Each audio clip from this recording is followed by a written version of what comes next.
সংগ্রামী যৌথ মঞ্চের পক্ষ থেকে জানানো হচ্ছে যে আজকে ডিএ মামলা সুপ্রিম কোর্টে শুনানি ছিল।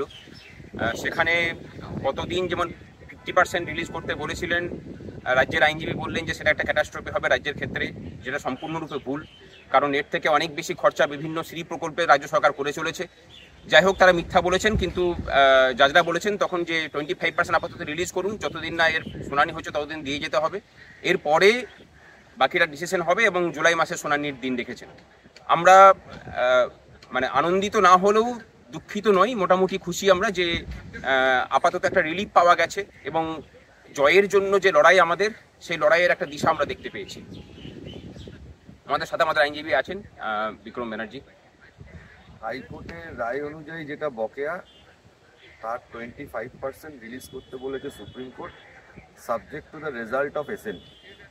জুলাই মাসে মামলা শুনানি হবে। ডিএ মামলায় এক ধাপ তো আমরা ডেফিনেটলি এগোলাম, কুইকলি আমরা রেসপন্স পেলাম এবং এগোলাম।